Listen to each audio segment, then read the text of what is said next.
많은 이들이 사실 부족하다고, 나는 가난하다고 여깁니다. 그렇다면 질문을 할 수 있어요. 우리 제3세계 동남아시아의 많은 사람들이 왜 한국에 오기를 원할까? 그분들이 와서 여기서 일해서 큰 돈을 벌기를 원합니다. 그리고 이제 열심히 하는 사람은 큰 돈을 법니다. 요즘에 이제 한 가지 이제 팁으로 얘기하면 WCM에서 하고 있는 일이, 해외 노동자분들이 그 번 돈을 잘 모아서 본국에 돌아가서 잘 정착 자금으로 사용할 수 있도록 가난 운동을 가난 정신을 심어 주려고 하는 준비를 하고 있습니다.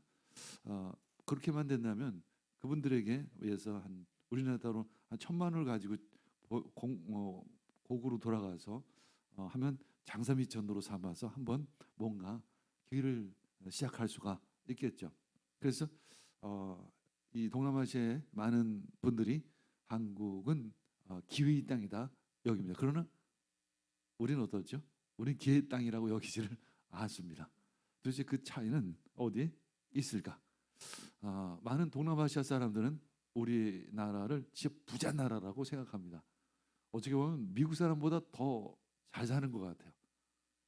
물론 뭐 굉장히 힘든 한 10% 정도 어려우신 분들이 있습니다. 또 사업하시다가 어려움을 당하시는 분도 물론 있습니다. 그러나 우리가 물질이 부족한 것이 아니라 기회가 부족하죠, 사실은. 그리고 불공평한 것은 사실입니다.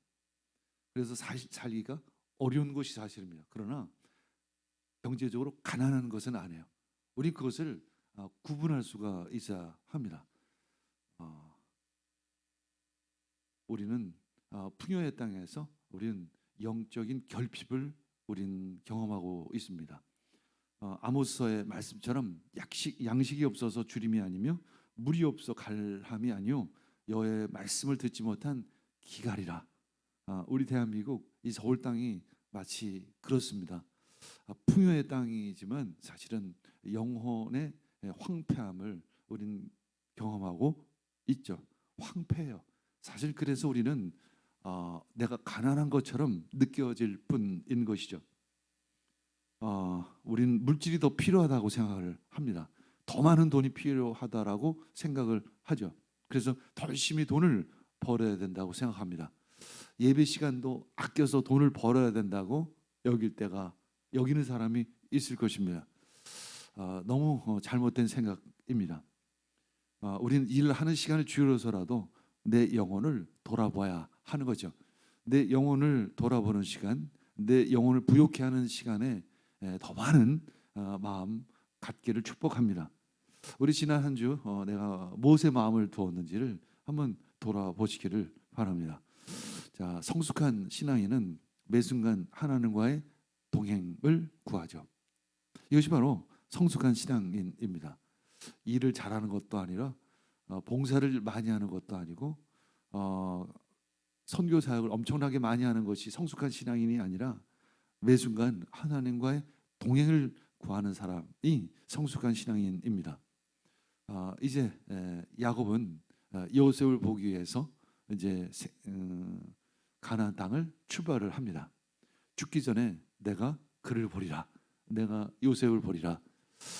야곱은 이미 요셉이 죽은 줄 알았습니다. 짐승에게 찢겨져서 요셉이 죽은 줄을 알았습니다. 그런데 요셉이 살아 있다는 소식을 아들들로부터 듣게 됩니다. 그리고 요셉은 어서 오셔서 애굽에서 요셉과 함께 아버지 그리고 형제들이 함께 잘 자라고 이야기를 합니다.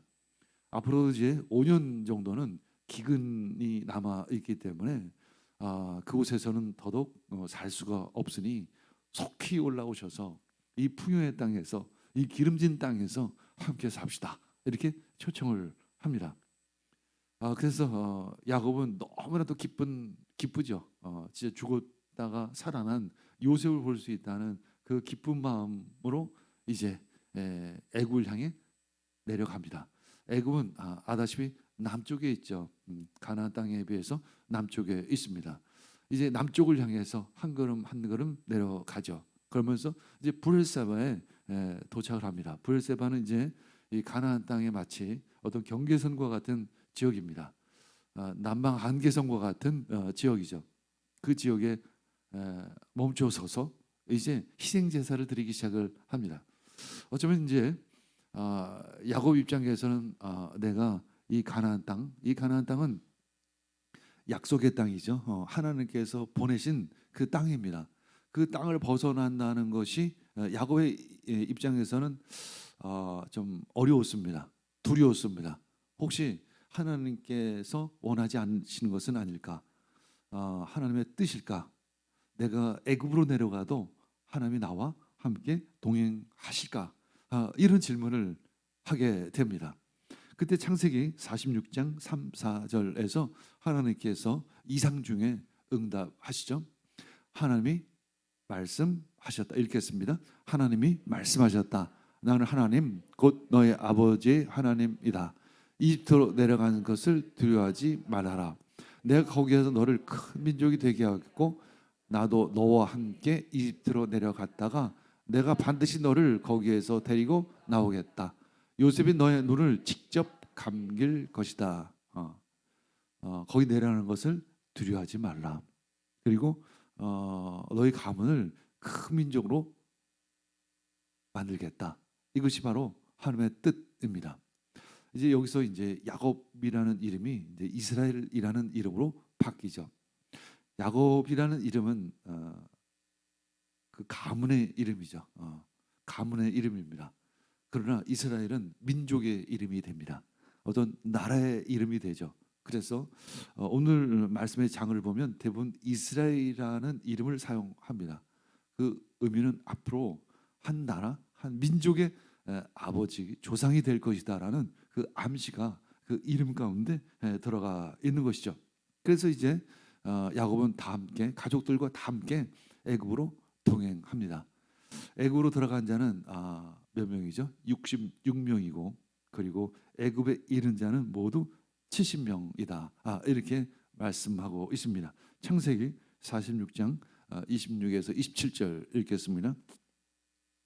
야곱과 함께 이집트로 들어간 사람은 며느리들을 뺀 그 직계 자손들이 모두 66명이다. 이집트에서 요셉이 낳은 아들 둘까지 합하면 야곱의 집안 식구는 모두 70명이다. 이렇게 말하고 있습니다. 이제 개역 개정판에 보면 애굽으로 들어간 자가 66명, 이런 동일한데 밑에 줄은 좀 다르게 애굽에 이른 자는 70명이다. 이렇게 표현을 하고 있어요. 왜 성경은 굳이 66명 그리고 70명이라는 것을 구분했을까? 666은 그렇게 좋은 숫자는 아니죠, 성경에. 그렇죠? 뭔가 결핍을 얘기하죠. 결핍. 뭔가 부족해요. 완성되지 않은 어떤 숫자를 이야기합니다. 반면에 7은 완전수이죠. 70은 완전수입니다. 그래서 이 요셉과 두 아들은 하나님께서 미리 애굽으로 보내신 하나님의 자녀들이죠. 그래서 그 사람과 하나가 될 때 결국 완전한 인원이 되는 것입니다. 완전수가 이루어지는 거죠. 그래서 66 플러스 요셉과 두 아들 에브라임과 므낫세 그리고 플러스 야곱. 사실은 66이라는 단어 이 숫자도 사실은 의도적으로 만든 숫자예요. 사실은 뺄 거 빼고 야곱도 거기서 좀 빼고 며느리도 빼고 이렇게 해서 66을 만든 거예요. 사실은 그건 상징적인 숫자이기 때문에 그런 거죠. 70이라는 숫자도 역시 마찬가지입니다. 그렇게 이렇게 저렇게 빼세요. 며느리도 좀 빼고 이렇게 해서 일부러 70이라는 숫자를 만들고 일부러 66이라는 숫자를 만듭니다. 이것은 거짓말을 하는 것이 아니라 우리에게 이 숫자를 통해서 온 거 메시지를 주기 위해서 이렇게 숫자를 의도적으로 표현하고 있습니다. 이제 애굽으로 이주한 가족들의 이름이 쭉 이제 등장을 하죠. 46장에 그 가족들의 이름을 보면 야곱의 신앙 여정을 우리는 볼 수 있습니다. 이제 후에 야곱이 바로 앞에 섰을 때 자신의 나이를 물어보는 바로에게 이렇게 말한다. 나는 참 험악한 세월을 살았습니다. 라는 것처럼 그 자녀들의 그 이름에는 그 야곱의 참 힘들고 어려운 인생사가 담겨 있습니다. 라반이라는 이름도 담겨 있어요. 라반 하면 뭐예요? 20년간 라반 밑에서 종살이했죠. 또 4명의 아내를 중심으로 그 가족의 이름이 기록되어요. 그러니까 레아의 배에서 이 아들이 태어났고, 실바의 배에서 이 아이들이 태어났고, 라헬의 배에서 이 아이들이 태어났고, 비라의 아내 배에서 이 아이들이 태어났다라고 굳이 그렇게 표현을 하는 것도 뭐냐면, 이 내 아내를 얻기 위한 그 야곱의 시간들, 우여곡절들, 험악한 시간들을 굳이 표현하고자 했던 것입니다. 그 안에는 그 빌하와 통관하여 아버지 심장을 더럽힌 장자 루벤의 이름도 나오죠. 거기는 이제 베레스와 세라라는 자손의 이름도 나옵니다. 베레스와 세라는 이제 유다가 며느리 다말과 이 근친상간으로 태어난 쌍둥이이죠. 결국 또 세겜 성에서 세겜에게 강간을 당한 디나의 이름도 그 안에는 등장을 합니다.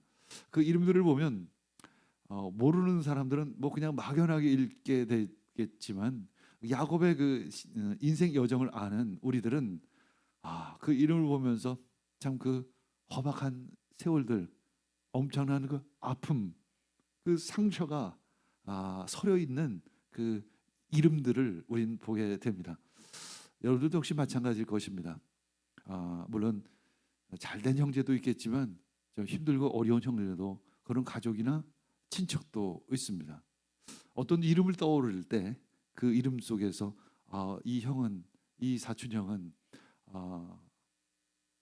잘 됐는데, 근데 어떤 사촌 오빠의 이름을 떠오르면 마음 한구석이 아프고 저려오는 그런 친척이 있습니다. 우리에게도 그런 아픔과 상처가 있다는 거죠. 우리들의 가족을 돌아보고 우리들의 친척들을 돌아보면 그 아픔과 상처가 있음을 보게 됩니다. 근데 이 야곱의 가문은 언약의 가문이죠. 사실은 약속의 자녀들입니다. 그런데 이렇게 상처나 있고 흠결이 많다는 것이죠. 우리들의 가족과 그렇게 다르지 않다는 것, 어쩌면 더 심각한 어려움을 겪은 야곱의 가족들을 보게 됩니다. 아브람, 이삭, 야곱. 비교적 아브람은 개척자였고, 또 이삭은 비교적 평안한 인생을 살았습니다. 반면 야곱은 험악한 세월을 살았습니다. 그런 의미에서 야곱의 삶은 우리에게 보여주는 또 우리와 흡사한 부분들이 참 많이 있음을 보게 됩니다. 하나님은 굳이 야곱의 이름을 이스라엘이라는 이름으로 바꾸어서 이스라엘 민족의 아비, 그 나라의 조상으로 삼으신다라는 것이죠. 그런 가족을, 그런 족보를 하나님께서 그렇게 사용하신다는 거죠. 그런 의미에서 하나님의 은혜를 우린 바라보게 됩니다.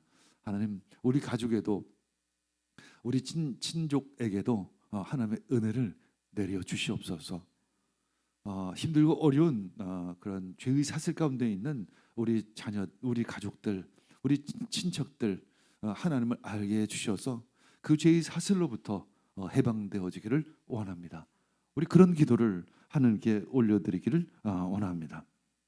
자, 하나님이 재정의 축복을 주실 때 우리들의 영혼을 생각해야 합니다. 우린 영혼을 위해 시간을 드리기를 원합니다. 특히 코로나 기간이 참 우리가 예배 드리기가 어렵고, 이어서 우리는 상당히 하나님을 경배하고 하나님을 기억하는 시간이 좀 줄어든 부분들이 있습니다. 이제 회복해야 될 때가 왔습니다. 물론 우리 대부분 다 회복했지만 몇 분은 아직도 회복하지 못하고 이렇게 허덕이고 있는 모습을 보게 됩니다. 먼저 하나님께 시간을 드리기를 원합니다. 하나님께 예배드리는 온전한 자리로 나아가시기를 원합니다. 이 지구촌 기도들에 달려오시길 원합니다. 지구촌 기도회 가운데 성령의 뜨거운 불을 경험하며 예수님의 그 가르침을 전하는, 그리고 빈곤 해방을 위해 부르짖는 우리 기도회가 되기를 원합니다. 창세기 45장 18절 읽겠습니다. 그대의 부친과 가족을 내가 있는 곳으로 모시고 오게 하시오. 이집트에서 가장 좋은 땅을 드릴 터이니 그 기름진 땅에서 나는 것을 누리면서 살 수 있다고 이루시오. 자, 지금은 이 모든 지역에 있는 사람들이 기근에 허덕이고 있다는 것을 우리는 기억하시길 바랍니다. 모든 사람이 다 기근에 허덕이고 있는데 이제 바로 왕이 총리인 요셉에게 말하는 거죠. 당신의 그 가족들을 애굽으로 초청하십시오. 그래서 그대의 부친과 가족을 내가 있는 바로가 있는 곳으로 모시고 오게 하시오. 그래서 이 이집트에서 가장 좋은 땅, 가장 기름진 땅을 그분들에게 드릴 터이니 그곳에서 있게 하십시다. 이렇게 제안을 하는 것입니다. 모든 것이 기근인데 하나님은 이 요셉을 통해서 야곱의 가족들을 이 풍요의 땅으로 초청하고 있는 것입니다. 바로 이 애굽은 풍요를 상징하고 있습니다. 이 풍요의 땅에서 이제 야곱의 가족은 어떻게 언약 백성으로서의 삶을 살아갈 수 있을까? 우리 이 질문이 나와 있어요. 우리 역시 우리는 그런 질문 앞에 서 있습니다. 이 서울 땅은 풍요의 땅이에요, 사실은. 물론 불공평하고 또 힘들고 경쟁이 치열하지만 어쨌거나 객관적으로는 풍요의 땅입니다. 이 풍요의 땅에서 우리는 어떻게 살아가야 할 것인가? 애굽이 풍요의 땅이지만 반면에 애굽은 우상의 땅이기도 합니다. 서울 땅이 풍요의 땅이기도 하지만 하면 하나님을 알지 못하는, 하나님을 두려워하지 않는 많은 이들이 있는 우상의 땅이기도 한 것입니다. 우리는 늘 그것을 기억하면서 이 구별된 삶을 어떻게 살아가야 할 것인지를 우리는 기억해야 하는 것이죠. 창세기 45장 7절 읽겠습니다. 하나님이 나를 형제들보다 앞서서 보내신 것은 하나님의 크나큰 구원을 베푸셔서 형님들의 목숨을 지켜주시려는 것이고 또 형님들의 자손을 이 세상에 살아남게 하시려는 것입니다. 이 크나큰 구원, 개역 개정판에는 큰 구원이라고 표현하고 있습니다. 그리고 다른 그 히브리 원어에 보면 큰 탈출이다 이렇게 표현하기도 합니다. 큰 탈출. 그래서 큰 탈출이라는 것은 어떤 의미냐면 기근의 땅에서 풍요의 땅으로 탈출했다는 의미를 가지고 있어요. 그리고 큰 구원은 뭐냐면 한마디로 기근으로부터의 해방을 의미합니다. 만약에 사실은 그 땅에 계속 남아 있었다라고 하면 야곱의 가족들은 아마 기근으로 거의 굶어 죽을 수도 있을 것입니다. 이제 요셉의 초청으로 야곱의 가족들은 기근으로부터 큰 탈출, 이제 위대한 탈출을 시도해서 큰 구원을 이루게 됩니다. 이제 400년을 이제 애굽에 살게 되겠는데 그 후에는 이제 200만 명이라는 큰 민족으로 이제 성장하게 될 것입니다. 창세기 46장 28절에서 29절 읽겠습니다. 이스라엘이 유다를 자기보다 앞세워서 요셉에게로 보내어 야곱 일행이 고센으로 간다는 것을 알리게 하였다. 일행이 고센 땅에 이르렀을 때에 요셉이 자기 아버지 이스라엘을 맞으려고 병거를 거쳐서 고센으로 갔다. 요셉이 아버지 이스라엘 보고서 목을 껴안고 한참 울다가는 다시 꼭 껴안았다. 이제 이스라엘 야곱은 네 번째 아들이죠. 유다는 애굽 요셉을 애굽으로 팔 때도 유다가 역할을 했죠. 팔자, 죽이지 말고 팔자. 그리고 이제는 또 요셉을 야곱이 요셉을 만나는 어떤 매개체 역할을 하는 것도 또 유다가 됩니다. 그래서 이스라엘 유다를 자기보다 먼저 보내서 요셉에게 보내서 이제 야곱 일행이 고센으로 간다는 것을 미리 알리게 했습니다. 그래서 이제 일행이 고센 땅에 딱 이르렀을 때 요셉이 아버지 그 이스라엘을 맞으려고 병거를 타고 이제 고센 땅으로 갔던 거죠. 이제 고센에서 이제 함께 만나게 되는 것입니다. 이제 요셉이 아버지 이스라엘을 이제 보고서 여기서 개역 개정판에 보면 내가 보이다, 이렇게 요셉이 얼굴을 보이다, 이런 표현을 씁니다. 여기서는 이제 어떤 신적 계시의 의미가 담겨 있어요. 그러니까 결국 하나님께서 요셉의 얼굴을 야곱에게 보이셨다는, 이것은 초자연적인 만남을 의미합니다. 하나님께서 이루신 만남을 의미하는 것이죠. 그래서 두 사람이 이제 목을 껴안고 한참 웁니다. 여기서 몸을 껴안는 것은 완전히 그냥 두 사람이 하나가 되어서 울고 있었다라고 표현할 수 있습니다.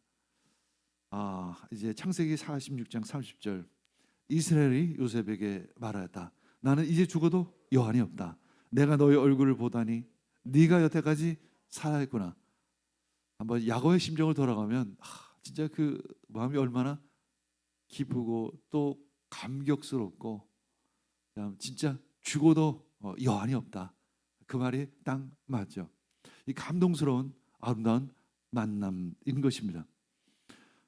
그러나 이제 요셉의 그 다음 이야기를 보면 요셉이 얼마나 냉정한지를 보게 됩니다. 얼마나 지혜로운지를 보게 됩니다. 요셉은 이제 이스라엘 그 자녀 야곱의 감은 자신의 형제들이 이 애굽 땅에서 어떻게 하면 언약 백성으로서 구별된 삶을 살아갈 수 있을까, 이것을 이제 충고하고 있습니다. 이제 아버지 야곱에게 미리 이야기하고 있어요. 창세기 46장 31절 32절 읽겠습니다. 요셉이 자기 형들과 아버지 집안 식구에게 말하였다. 제가 이제 돌아가서 바로에게 이렇게 말씀드리겠습니다. 가나안 땅에 살던 저의 형제들과 아버지의 집안이 저를 만나보려고 왔습니다. 그들은 본래부터 목자이고 집짐승을 기르는 사람인데 그들이 가지고 있는 양과 소와 모든 재산을 챙겨서 이리로 왔습니다. 이렇게 말씀을 드려 둘 터이니, 이렇게 하면 이렇게 이야기하겠다. 바로 자신의 상관인 바로 왕에게 이렇게 이야기를 해 둘 터이니까 어떻게 이야기를 할 것인지를 미리 마음에 준비하십시오. 그러면서 이제 특히 바로가 이런 질문을 할 것입니다. 당신의 직업이 무엇입니까? 라고 질문할 터인데 이것에 대한 답을 이렇게 하십시오 하고 미리 일러 두는 거죠. 자, 46장 33, 34절, 바로께서 형님들을 부르셔서 그대들의 생업이 무엇이요 하고 물으시거든 종들은 어렸을 때부터 줄곧 집짐승을 길러온 사람들입니다. 우리 조상이 다 그러합니다 하고 대답하셔야 합니다. 그래야 형님들이 고센 땅에 정착하실 수 있습니다. 이들 사람은 목자라고 하면 생각할 것도 없이 꺼리기 때문에 가까이 하지 않습니다. 이렇게 하면서 바로 왕에게 답할 대답을 미리 알려주는 거죠.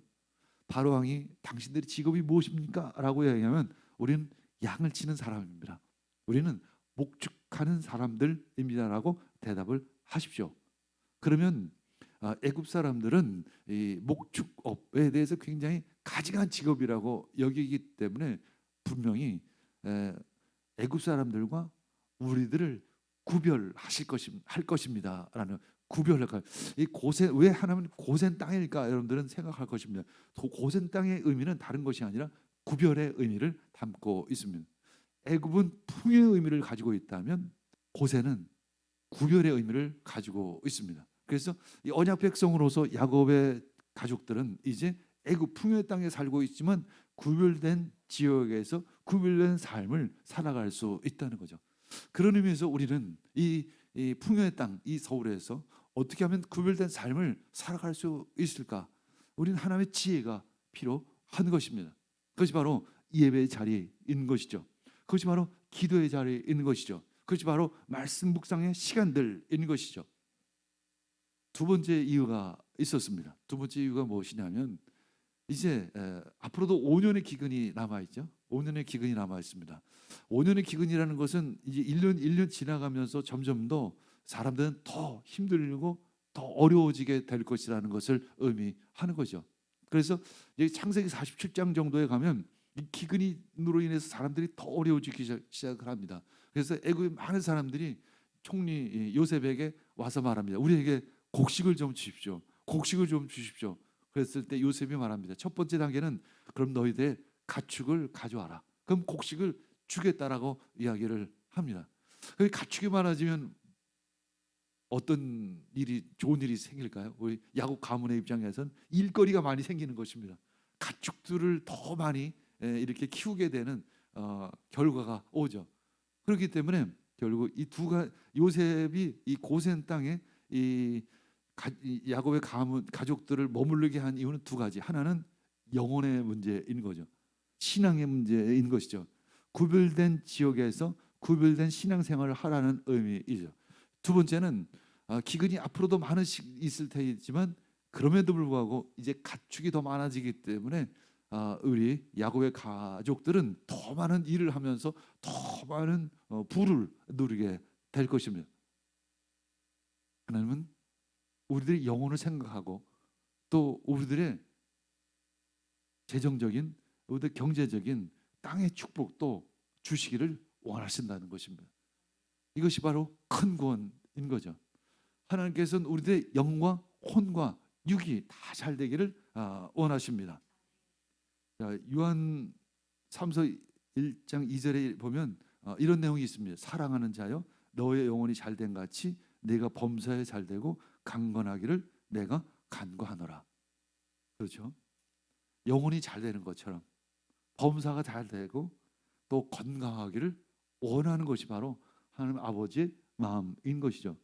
이 큰 구원, 이 축복을 온전히 받는 여러분이 되기를 원합니다. 근데 더 중요한 것은 뭐냐면 하나님은 우리들 영혼에 더 관심이 있다는 거예요. 그것이 더 우선순위 있다는 것은 늘 기억하시길 원합니다. 그 말 그대로의 우선순위로 따지면 영, 혼, 육의 순서로 중요성이 매겨진다는 것입니다. 우리의 영이 잘 되어야만 내 혼이 잘 되어지고 내 혼이 잘 되어야만 내 육도 잘 될 수 있다는 것입니다.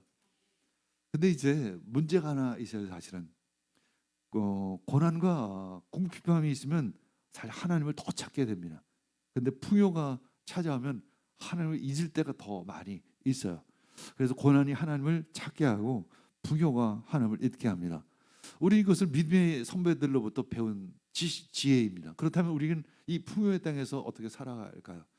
우리는 더 하나님을 추구해야 합니다. 이 세상은 더 하나님을 멀리할 것입니다. 부자가 되면 될수록, 그래서 만불 시대보다 이만불 시대에서, 이만불 시대보다 삼만불 시대에서 하나님을 더 찾는 것이 아니라 하나님을 더 멀리하게 될 것입니다. 그럼 우리는 어떻게 해야 되겠죠? 더 하나님을 추구해야 하는 거죠. 더 우리는 하나님께 가까이 가야 한다는 것을 의미합니다. 신명기 8장 12절 14절에서도 그런 말씀이 있죠. 읽겠습니다. 당신들이 배불리 먹으며 좋은 집을 짓고 거기에서 살지라도 또 당신들이 소와 양이 번성하고 은과 금이 많아져서 당신들 재산이 늘어날지라도 혹시라도 교만한 마음이 생겨서 당신들이 이집트 땅 종살이던 집에서 이끌어내신 주 당신들의 하나님을 잊어버리는 일이 없도록 하십시오.